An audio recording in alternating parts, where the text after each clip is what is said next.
The key idea is we extend this very well-known algorithm called Poisson Surface reconstruction. We give it a statistical formalism and study the space of possible surfaces that are reconstructed from a point cloud. Welcome to Talking Papers, the podcast where we talk about papers and let the papers do the talking. We host early career academics and PhD students to share their cutting-edge research in computer vision, machine learning, and everything in between. I'm your host, Itzik Ben Shabbat, a researcher by day and podcaster by night. Let's get started. Hello and welcome to Talking Papers, the podcast where we talk about papers and let the papers do the talking. Today we will be talking about the paper Stochastic Poisson Surface Reconstruction, published at SIGGRAPH Asia 2022. I am happy to host the first author of the paper, Silvia Sellán. Hello and welcome to the podcast. Hi. Can you introduce yourself? Yes, I'm Silvia Sellán. I'm a student, a PhD student at the University of Toronto. I'll be finishing up in 1 year. And who are the co-authors of the paper? This is a joint work with my advisor, Professor Alex Jacobson from the University of Toronto, and that's it. All right, so let's get started. In a TLDR kind of format, 2-3 sentences, what is this paper about? This paper is about quantifying the uncertainty of surface reconstruction from point clouds. So there's this classic algorithm called Poisson Surface reconstruction that takes a point cloud and outputs an implicit representation of a surface. We take that algorithm and generalize it to give it a full statistical formalism. So what is the problem that the paper is addressing? The overarching problem is surface reconstruction. So you get a point cloud as input, which can be the output of a 3D scanner or a LiDAR scanner or something like that. And you want to recover a fully determined surface. So you can imagine that you're a car driving down the street, an autonomous car driving down the street. You scan your surroundings using some LiDAR scanner, and you want to know what they look like so that you know that you're not crashing into anything. Traditionally, if you ask any computer graphics researchers, they'll tell you the easy way of doing it is by using a thing called Poisson surface reconstruction. This was an algorithm published in 2006 that takes that point cloud and outputs an implicit distribution, so something that tells you in or out for any point in space. However, it only gives you one possible implicit distribution. And of course, recovering a fully determined surface from a point cloud is an underdetermined problem, right? There are many possible surfaces that could interpolate the points in the point cloud. So instead of just outputting one, we extend Poisson surface reconstruction and we output every possible surface with a specific probability. So every possible surface that could be reconstructed from a given point cloud with different probabilities. Okay, so essentially, given a point cloud as input, you could find multiple ways to connect between the points, right? So finding the surface that these points were sampled on, that's the big question that everybody wants to solve. And you're saying, well, there's an infinite number of surfaces that could theoretically go through these points, especially if there's like a gap in the scan or something like that. Right. And the Poisson surface reconstruction method basically says, well, there's only one. Here you go. That's what my output is. And your method is saying, well, there could be other options. That's exactly it. And in a way, we interpret Poisson reconstruction as giving you the most likely output under some constraint, under some prior conditions. But sometimes you don't want just the most likely, right? You can imagine if you're the one that's driving the car that's doing the point cloud, you want to know, okay, I won't crash into anything, not just under the most likely reconstruction, but under 99% of the reconstruction so that you keep driving, right? So we quantify that uncertainty of the reconstruction. Right. So this kind of ties to the question, so why is this problem important? And I think the example of autonomous driving is one of these amazing examples where you say, well, I don't want to find out the collision after I collided. I want to know beforehand. That's right. That's a great example. I was recently talking to some people about this work, and they work in automated surgery. So they were also telling me that sometimes you want to be very, very sure that you're not cutting through a nerve. So you want to be absolutely sure of what your nerve looks like. And apparently in some software, they do use a point cloud reconstruction algorithm. So this is that would be yet another example of such situation where you really want to quantify the uncertainty because you don't want to paralyze someone. Super interesting. So now we know why this is useful, but what are the main challenges in this domain then? Well, the main challenge is that it's not especially hard to quantify the uncertainty of reconstruction in general, to devise an algorithm that takes a point cloud and would give you an uncertain surface. The problem is that we already have this other algorithm called Poisson Surface reconstruction that combines many of the good things we would want in a surface reconstruction algorithm, and they also have very good, efficient code online. So it seems like almost everyone who is doing point cloud reconstruction is using Poisson Surface reconstruction. So the challenge was not just devise some other algorithm, but generalize this one. So we needed to really understand Poisson surface reconstruction and give it a new statistical formalism. That meant, for me, the main challenge was that I'm a graphics or a geometry researcher. I'm not a statistical researcher, so it meant familiarizing myself with a lot of statistical learning literature so that I would understand where the statistical formalism come in. And that was mostly the theoretical. Our paper is mainly theoretical, and that was the main theoretical challenge that we struggled with. It took couple of weeks over last year's winter Christmas break to really understand where did the statistical formalism, where can we plug that in to Poisson surface reconstruction. Okay, can't wait to hear more about that in the approach section. But before we go down to that, let's talk a little bit about the contributions. So what are the main contributions of the paper? Well, the main contribution, like I said, is we give a statistical formalism to Poisson surface reconstruction. That's the one sentence version. The two-sentence version would be that usually Poisson surface reconstruction gives you just one value of an implicit function. We extend that, and instead of one value, we give you a mean and a variance that fully determine a Gaussian distribution of what the value at that point is. I know that like people in your field use this term coordinate network. This is not a network, but it's kind of a coordinate function that implicitly defines a surface. Think of it as quantifying the variance of the output of a coordinate network. So I'm super excited to get down to what the approach is doing. But before we do, let's talk a little bit about the related works. So if you had to name 2 or 3 works that are crucial for anyone coming to read your paper, which ones would those be? Well, the most obvious one is Poisson surface reconstruction by Cashton et al. That's a 2006 Symposium on Geometry Processing paper. That's the main work that we're extending. So, we give a summary in our paper, so you could read our paper without reading Poisson surface reconstruction, but that's the main work that we build on. So definitely that's the most important one. Then we use Gaussian processes. I'll explain this later, but we'll use Gaussian processes to formalize this statistical understanding.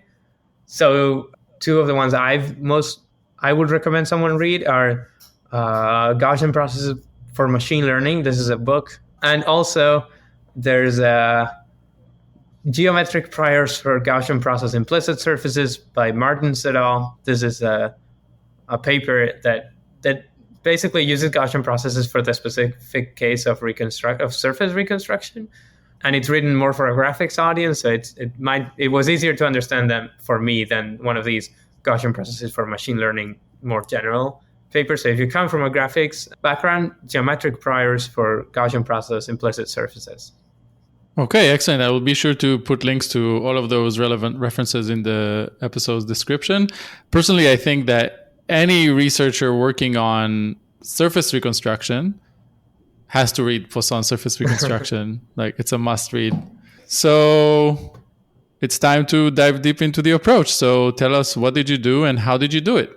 Well, we combine Poisson surface reconstruction with this concept called Gaussian processes. I'll be careful in how to explain this because I know that most of your audience is from machine learning, not necessarily graphics. So I'll basically, you need to understand both things to understand our approach. And our approach relies on one very specific interpretation of Poisson surface reconstruction and one very specific interpretation of Gaussian processes, and then we put those together. So what we did is we went through Poisson surface reconstruction and we interpreted it to work in 2 steps. So basically, Poisson surface reconstruction takes a point cloud as input. That point cloud is oriented, so it comes with a bunch of normal vectors. The first step of Poisson surface reconstruction is to take those vectors and interpolate them into a full vector field that's defined for everywhere in space. So that's step 1. Step 2 is that they then solve a partial differential equation to get an implicit function whose gradient field is that vector field. So basically, step 1, you go from a discrete set of points to a vector field, and then step 2, you go from a vector field to an implicit function. That's basically all you need to understand about Poisson surface reconstruction. And of course, that PDE that you solve is a Poisson equation, so that's why it's called Poisson reconstruction. But really, the part we care about is that step where you go from an oriented point cloud to a vector field. we noticed that that step can be seen as a Gaussian process. So what is a Gaussian process? Basically, a Gaussian process for your audience is just a way of doing supervised learning. But just in case someone from graphics is listening to this and is wondering what is that, that means that you want to learn some function that you don't know what that looks like, and you've observed it at some points, a finite discrete set of points. So I like to think of the function being how long does my advisor take to respond to an email, right? So the variable is the time of the day that you send the email, and the response or the function that you want to learn is the hours it takes for him to respond. So, maybe I send my advisor an email at noon, I send my advisor an email at 2 p.m., and I get 2 data points, right? But then I ask myself, well, what would it look like if I sent him an email at 1 p.m., right? That's a new point that I haven't considered. We call that the test point. And the cool thing about Gaussian processes is that they tell me, well, if it took 2 hours for him to respond at noon, and it took 5 hours for him to respond at 2 p.m., then at 1 p.m., it'll take something like 3 hours plus minus 2, right? So it will not just tell me a guess for how long it'll take. It'll tell me sort of an error bar, a variance for how long it'll take. And we can compute those, that mean and that variance with simple matrix equations. So we do some assumptions that I'm not going to get into onto a Gaussian process, and we notice that step from Poisson surface reconstruction, that going from a discrete set of oriented points to a vector field, that step is a supervised learning step. So like the vector field that Poisson reconstruction outputs is the mean of a Gaussian process where you're trying to learn that vector field as a function. So that's the major, it bears stopping there for a second. So we notice that the vector field from Poisson reconstruction could be understood as the mean of a Gaussian process. So then we wondered, well, what would it look like if Poisson reconstruction had wanted to do a Gaussian process from the start? So we reinterpret Poisson reconstruction. That's what we call stochastic Poisson surface reconstruction. So instead of just this mean, we wondered, well, if we wanted to get it to do a Gaussian process from the start, we would not just get the mean, we would get a variance too. So we get this sort of stochastic vector field instead of just a vector field. And we can solve the same Poisson equation that we solved earlier to go from vector field to implicit function. We can solve it again, now in the space of statistical distributions, to go from stochastic vector field to stochastic scalar field. What does this give us? This means that at the end, we get for each point in space, not just a value. So Poisson reconstruction, traditional Poisson reconstruction would give you, for this point in space, the value is 0.2. And since that's bigger than 0, that means outside. Instead, we would give you a full distribution. So we would tell you 0.2 plus minus 0.3. And that'll give you an idea of how sure you are of that point being inside or outside. So that's our approach. We take Poisson reconstruction and we reinterpret it as a Gaussian process, and we can output a fully stochastic scalar field as the output. This is such an interesting approach. It's really not like all of those new papers coming out that, oh yeah, we switched some block and now it works better. It's actually like looking at the problem from a different perspective, right? Like looking at it in the way that you now have like this Gaussian process, which gives you this stochastic properties you can utilize to do so much more than you could before with the traditional or classic Poisson surface reconstruction. Yeah, I'm glad you enjoy our approach. I can shout out Derek Liu, who I think was on this podcast a few months ago. I asked him, before I started to work on anything related to machine learning, I asked him, how do you work on machine learning such that you're not waking up every Monday checking archive to see if you still have a project? Because that feels too stressful for me. I don't want to panic. I already panic enough in my life. I don't want that to add that. And he said, you just need to work on something so fundamentally different from everything else that no one's going to scoop you, which is like a classic Derek advice where you're like, well, obviously, if I could, I would work on something revolutionary and fundamentally different, right? The problem is I don't. But this paper felt like that in the sense that, Poisson reconstruction has been around for 15, 16, 17 years. There aren't many people that are working on statistically formalizing Poisson reconstruction. So it felt like a nice niche paper to write that that I didn't need to be anxious about being skipped on. So that's kind of the reason why. Yeah, and I think this message is like super important because most of the audience of this podcast are early career academics or PhD students, and I think the message of not crunching the parameters all day and trying to really find something that's fundamentally different than what everybody else is doing, I think is a super important message to convey. So thank you for that. To be clear, that's Derek Liu's message, no, not mine. Yeah, that fits for you and it fits for me too. I mean, right. I think that what research should be about, right? It shouldn't be.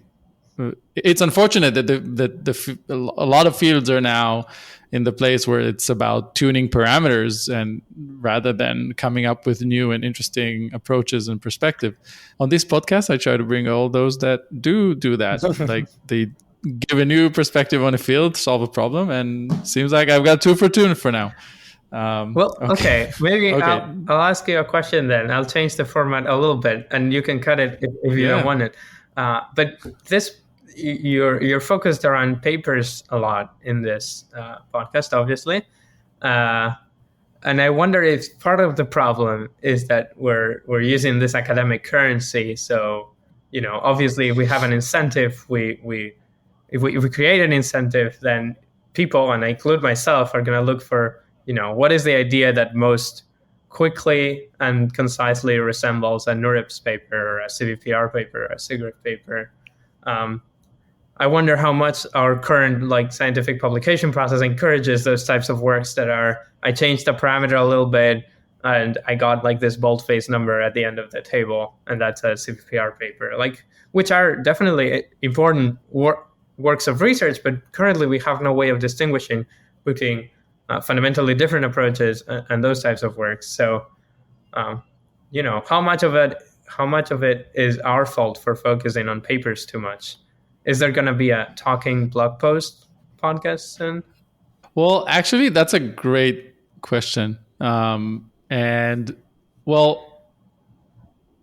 I try to bring those papers that do the extra mile as well. So usually papers that have a project website and a blog post, and they try to convey it and teach it, and not only, okay, here are the bold numbers, we are the best, right? Where somewhere there's an idea. But I think you touched on a very important point where you said, well, our incentive system is not good. I'm not sure I have a good idea for what is a good incentive system, but the current one is not good. We're judged by the number of papers that we shoot out, and the more they get accepted to higher tier venues, the better. And that helps you secure funding, and securing funding helps you get students, and that's your academic career. And there's nothing that looks at, and you can actually even see it on Twitter, right? Every other academic kind of posts, oh, we had 7 papers accepted to CVPR. Yeah, exactly. And now is this out of how many? Right? It's not just about the successes, right? It's also about all of the times that you tried something new and risky and novel and failed, because you're doomed to fail, right? That's research. If we knew the answer before we started the project, then it's not a very interesting question to work on. And yeah, I agree. It's a big problem in multiple fields at the moment. But the upside is that it pushes everyone to the limit, and it pushes the field forward much faster than any other field. And I think there are some things that people now do in addition to papers that even further promote that, right? Publishing the code. That wasn't a huge thing, 10 years ago. Who would have put the code online and made sure that it can run on multiple platforms? Today, it's almost standard to put your code on GitHub, right? So bittersweet, right? You can't have the one without the other. Okay, but back to the episode. Yes. That was a great question. Thank you. And by the way, I think this is one of the things that this podcast is trying to do, right? It tries to kind of have a little look, like a peek inside the mind behind the paper. It tries to see the way of thought, not just the results. I think that's great. I just wonder, there are papers that I don't mean this as a compliment necessarily, but take it as that if you want. But there are papers that I've listened to this podcast on and looked at the project page, and I feel like I understand them. Like I feel like the actual PDF, I've never opened it, and I feel like I understand that paper well enough to be inspired by it and like work on future work. So like at some point, the whole format of a paper is being rewritten. Yeah, this is part of the reason I started it, a new medium for sharing research. But yeah, it would be interesting to see where we are in a few years. I know that it used to be only about citations, but now there's this whole line of, they call it alt matrix. So all these kind of different ways of measuring the impact of the paper, which are not necessarily influenced by citations, but it's not as widely adopted as citations. Back to the episode structure. So we talked about the approach, super interesting. Let's talk a little bit about results and applications. So in which situation did you apply your stochastic Poisson surface reconstruction, and how did that work? Right. So as I was telling you, by combining Poisson surface reconstruction with a Gaussian process, we had this uncertainty map for every point in space that told us how likely that point was of being in the reconstructed surface. Instead of just, is it in or is it out, we got something like, it has a 60% chance of being inside the reconstructed surface. This map we can ask for every point in space, and that's actually very useful. The main use is, for example, the car example that I said at the beginning. So like, we had a very toy example of a car that's driving in 3D and takes a scan of its surroundings, and it through a trajectory, it can ask, how likely am I to intersect any of the other shapes in this scene? And you can see that like it's like 30%. 30% means that probably Poisson surface reconstruction, the traditional method, would have told you, no, there's no intersection, and that's it, right? But 30% chance of crashing your car it probably means that you want to take another trajectory, right? You can only do so many of those chances before you break your car. So we do examples like that. Another thing we do is, if you think about it, the more these probabilities are closer to either 100 or 0, the more certain you are of what the shape looks like. So, if I give you an uncertainty map that just looks like it's 0 in all this part and 100 in all of this part, it means we're very sure of what the shape looks like, because for every point in space we can very confidently say if it's in or out. But if it's mostly 50%, then we don't have a lot of idea of what the shape looks like. So another thing that we do is we can introduce a thing called integrated uncertainty that just measures how far this probability is from how close this probability is to 0.5. So the higher, the more uncertain you are about what the shape looks like. And that's something that we can use, for example, as a reconstruction threshold. So if we're scanning something from different angles, we can compute this integrated uncertainty and say, keep scanning from random angles until you reach 0.1 integrated uncertainty. And this is something that's agnostic on the shape that you're actually reconstructing. So you can use it as a threshold for scanning unknown shapes so that you get a similar reconstruction quality. So this is something that we output. So this is something that's very interesting for, I guess, kind of like robotics applications, right? You have a robot walking around the house. It sees a bunch of things. It's not sure what it's seeing. So it should get a better look. And this is what we do as humans, right? We see something we've never seen before. The first thing we would do is look from multiple directions. The only difference is that we humans would have an intuitive feeling for where we should look as the next point, right? Whereas what I'm saying is just like, I would tell the robot to keep scanning randomly until it figures out what the shape is, which isn't exactly what we as humans do, right? Like if you see something, you would turn it around because you know that it's the back part that you haven't seen yet. So this is actually something that we looked at further. So we have an example in the paper where we have an incomplete point cloud and we set different cameras around it, and we simulate rays from those cameras onto the point cloud. So this is something that we can do. We call it ray casting on uncertain geometry. But basically, we can use the same statistical formalism to cast rays from a hypothetical scan position on the surface. That means that for each possible camera, we can simulate which points would this scanning position add to the point cloud. We can add those points and see if our integrated uncertainty got better, right? So we can ask, by adding this new scanning position, did I actually gain any knowledge or not? And that's kind of closer to what the human is doing, which is identifying the next best view position. And that's kind of a further example that we have.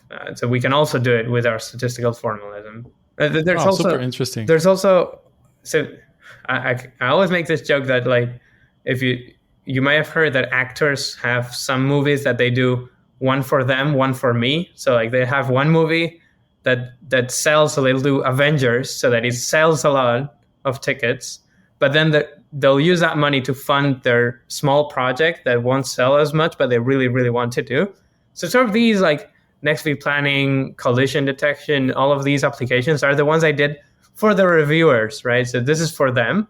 The application I really liked is that by understanding Poisson reconstruction as a Gaussian process, in the process of understanding it like that, we needed to assume a certain prior, right? Because a Gaussian process starts by assuming a prior. But now that we understand Poisson reconstruction like this, we can ask, does that prior make sense for every reconstruction test? So like, can we change that prior? So can we use this statistical understanding, not just for new applications, but to improve the application of Poisson reconstruction, which is just straight up surface reconstruction. So the main result application I'm interested in is using different priors. So for example, we show examples in the paper where we enforce that the reconstructed surface has to be closed. This is something that's a known problem with Poisson reconstruction, that sometimes outputs open surfaces. We solve that with like less than a line of code. With half a line of code, we solve that. We have a similar one where we close car reconstruction that Poisson reconstruction would have given an open output. So basically, changing these priors to improve the reconstruction are some of the most exciting results that we have, and some of the most exciting future work directions that we have that I guess we'll talk about later. Yeah, and I think like it really makes sense to have that like dependency on some prior, right? Because a lot of, I don't know, classification networks many people can say that it's already solved, right? So if you knew that you're looking at a car, right, and you have like, I don't know, a very noisy one-directional scan of that car, it would be really good for the reconstruction process to say, well, that's a car. Now you know that's a car. Use that information to improve the reconstruction. That's right. And there are, to be clear, like, point completion or surface reconstruction algorithms that use database knowledge. The problem is that those don't leverage all the good things about Poisson reconstruction. So Poisson reconstruction is extremely fast. It's extremely efficient. It has these local global dual steps that make it fast and robust, but also noise resilient. So it has Poisson reconstruction is the best of the best that we have for surface reconstruction. So like, I think thanks to our paper, hopefully there's a very clear follow-up of data-driven Poisson surface reconstruction. I guess I'll pitch it to your audience. If you want to write that paper, send me an email because we can write it together, and I know how to use the code, so I'll do that part, but you do the data-driven part. I think that there's an opportunity for an immediate follow-up there that's very easy and could be revolutionary. Low-hanging fruit. Yes. Or rather, we built a ladder that takes you very far, very near the fruit, right? It wasn't low-hanging 5 months ago. Okay, were there any like fail cases or any unexpected results that you encountered? Well, good question. The main drawback of our algorithm is the speed. So our algorithm is slow. This isn't really like a failure. It's more like computing the variance of our estimation is very slow. This doesn't affect the project I was just pitching because that would just be computing the reconstruction. That is fast. But computing the variances is slow. So we found that, when we jumped from 2D to 3D, we straight up couldn't do what we were doing in 2D in 3D in a reasonable time in a reasonable computer. So we had to use, a space decomposition, a space reduction trick to make the solver manageable. So that was a bit disappointing. Another failure case, maybe not a failure case, but something in our paper that didn't go as planned is that we have this step where we basically lump a matrix. We make a matrix diagonal so that it's easier to invert, basically. And this is based on something that I know from finite element analysis, where people usually make a matrix diagonal. We show that it's valid under some assumptions, but it's not entirely accurate under all assumptions. This is not we had to do this lumping so that we recover Poisson reconstruction. So it's not that we propose this, it's that we explain Poisson reconstruction as having done this. But recently there's been a new paper by Alex Turnin et al. Called Numerically Stable Sparse Gaussian Processes via Minimum Separation Using Cover Trees. And this basically shows you a better way of doing what we did. This is a paper that was posted on arXiv 2 weeks ago. So there's no way we could have used it for our work. But this is I recommend this to anyone working on Gaussian processes and thinking about applying Gaussian processes at scale, because this basically gives you, I don't think Alex would agree with this interpretation, but it basically gives you a smart way of turning that of making that matrix smaller. So this is one thing that I wish this other paper had come out a year ago, and then we would have used it. Yeah. These kind of, like, the field is going forward and you never know which block you can swap into another block, and something that's a challenge today that you had to circumvent in some way at some point would turn up to be solved. But this is great. It means we're working in a very productive and high pace field. Yeah. Moving on to the conclusions and future work section. So how do you see the impact of the paper going forward?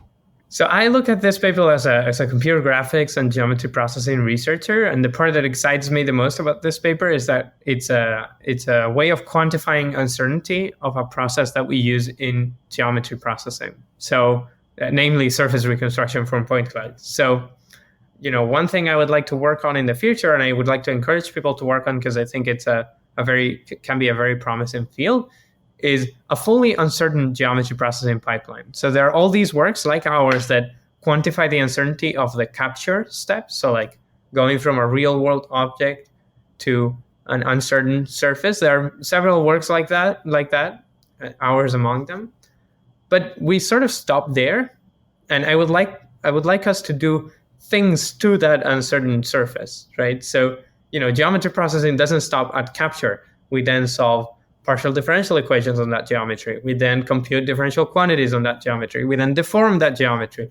We do physics simulation on that geometry, right? There's a lot of things that geometry processing does, but we're not doing it for those uncertain shapes. So the next steps, the ones I'm interested by is, okay, now that I've scanned the thing and I've given you the different possibilities of surfaces that it could be, now tell me the different possibilities of curvatures that it could have, right? That extra step, I don't think it has been done before. And I think that's very exciting because then we can inform the scanning, right? We can go back and say, well, I know that the shape has certain maximum curvature. So if I take it all the way, I know where I should scan next because there are regions where my curvature is more uncertain or something like that, right? So this is a direction I think is very promising. We already talked about task-specific or data-driven Poisson reconstruction that I think is an extremely promising avenue for future work, low-hanging fruit, like you said. A tall ladder. A tall ladder, exactly. There are many ways of quantifying uncertainty that we could do in geometry processing, and I hope that this is just a first step to that vision. There are some steps that I think we will take, and there are some steps that I hope the community also takes. Yeah, this is one of the things I really liked about this paper. From the first read, I could totally see that it kind of opens up this whole branch of stochastically informed, inspired, or motivated further steps in the pipeline that you can use this work with. And yeah, it's exciting to see what will come up next. Now to my favorite part of the podcast. What did reviewer 2 say? Please share some of the insightful comments the reviewer had through the review process. Yeah, okay. So this was so anyway, the whole story of how we published this paper was really fun. I am one of those people that doesn't like crunching for a deadline. So I work on something steadily, consistently, several months instead of 1 week where I don't sleep. There are two kinds of people. I'm one kind. My advisor is mostly the other kind. But this time, I got COVID 4 days before the deadline, so I couldn't crunch. So I just sent basically my current draft to my advisor and I said, look, here's the paper. If you want to change anything, change it. But I'm not working on it because I have like a fever and I'm just going to lay on the couch for 5 days. So we basically submitted our draft without a lot of the things that we would have liked to do in those 4 days. So I was a bit disappointed that maybe we would get rejected because I couldn't do, for example, the data-driven part. That was like a plan that I wanted to do in the days before the submission deadline. So that was a bit sad. But we actually got very positive reviews. We got 7 reviews, which is unheard of for SIGGRAPH. Like SIGGRAPH usually has 5 reviews. Sometimes they bring in a 6th one. But I had never had 7. I don't know anyone who has had 7 reviewers. So that was very surprising. Most of the reviews were positive. I think 6 out of 7 or 5 out of 7 were positive, except that we had one, I don't know if it was strong reject or reject. So like the way it works at SIGGRAPH is you have like strong reject, weak accept, and strong accept. So there are 6. And we had one that was either strong reject or reject. That basically tanks your paper if you have one of those, usually.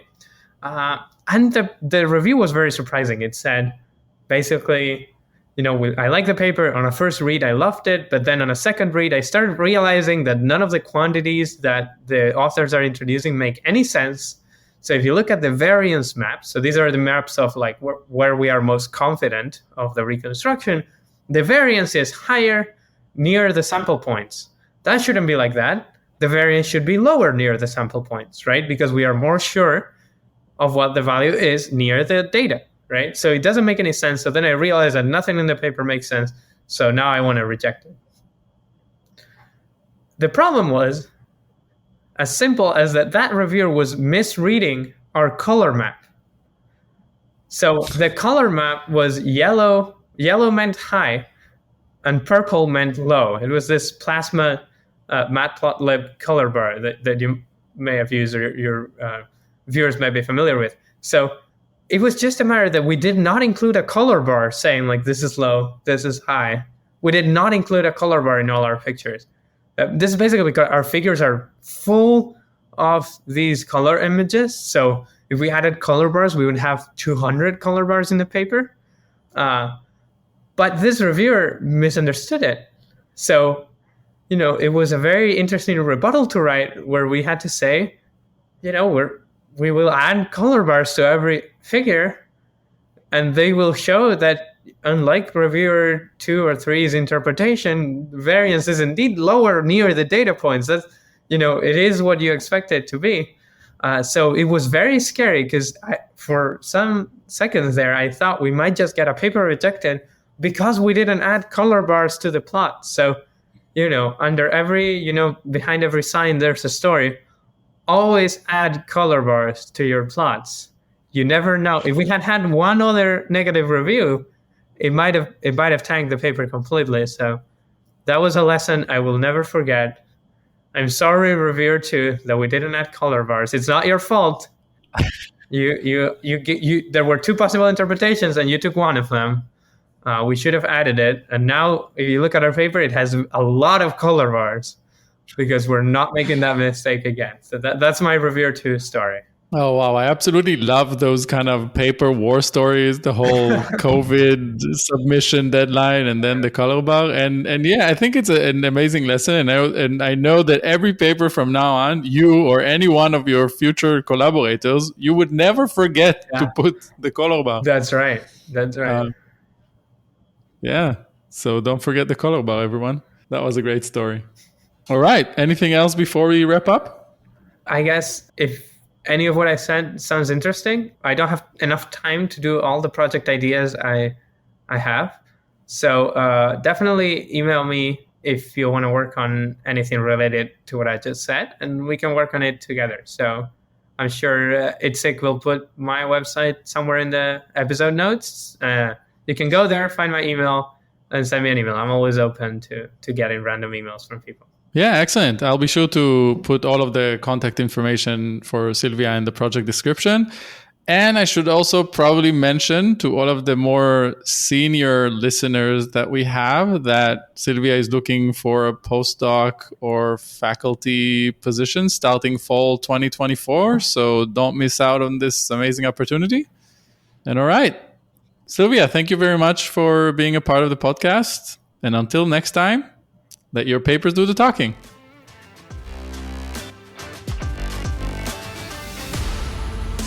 Thank you for listening. That's it for this episode of Talking Papers. Please subscribe to the podcast feed on your favorite podcast app. All links are available in this episode description and on the Talking Papers website. If you would like to be a guest on the podcast, sponsor it, or just share your thoughts with us, feel free to email talking.papers.podcast@gmail.com. Be sure to tune in every week for the latest episodes. And until then, let your papers do the talking.